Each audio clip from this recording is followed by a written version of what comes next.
मुंबईच्या महापौर पदावरून महायुतीमध्ये जुंपण्याची शक्यता आहे।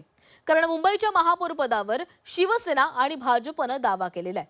मुंबईमध्ये भाजपचा महापौर बसल्यास आपली कॉलरही टाईट होईल असं वक्तव्य राज्याचे कौशल्य विकास मंत्री मंगलप्रभात लोढा यांनी केलेलं आहे।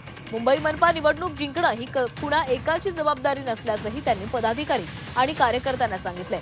तर मुंबईमध्ये शिवसेनेचा महापौर बसणार असं आमदार संजय गायकवाड यांनी म्हटलेलं आहे।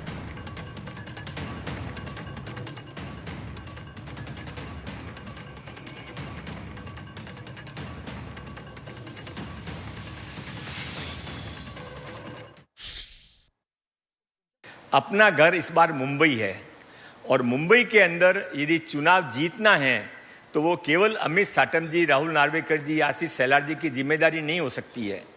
वो हम सबको उसकी जिम्मेदारी उठानी पड़ेगी। और एक बात समझ लीजिए, टिकट मिले नहीं मिले, काम कितना मिलता है कि नहीं मिलता है, पर भाजपा जब सत्ता में आएगी, भाजपा का जब महापौर बनेगा, माननीय देवाबाबू जब उसको शपथ दिलाने के लिए महानगर पालिका में जाएंगे तो आपकी और मेरी सबकी कॉलर टाइट होने वाली है। और मुंबई महापौर पदी भाजपचा बसावा, शिवसेना भाजप युती म्हणजे आमची शिवसेना त्यांची युती असेल तर निश्चितपणे त्यांच्या जागा जर जास्त आल्या तर महापौर त्यांचाच होऊ शकेल। आमच्या जागा जर जास्त आल्या तर आमचा होईल।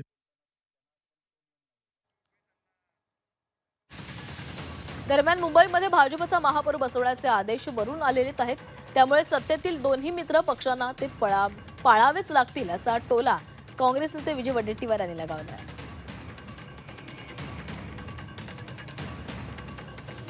आहे ते अति चाललेलं आहे आणि मुंबईचं महापौर काय, मुंबईचं महापौरावर त्यांना बसवायचंच आहे। ह्यांचा आदेश नाही आहे, ते वरूनच आदेश आहे। कारण मुंबईच्या सगळ्या जगातील देशातील फायनान्शियल कॅपिटल मुंबई आहे। जागेची किंमत 1.5 लाख रुपये स्क्वेअर फीट आहे आणि अशा वेळेस मुंबई सोडून त्यांना कसं परवणार आहे। त्यामुळे त्यांच्या आका जे दिल्लीत आहेत त्या आकांचा सगळा आदेश आहे की कोणत्याही परिस्थितीमध्ये मुंबईचा महापौर भाजपचा करायचा।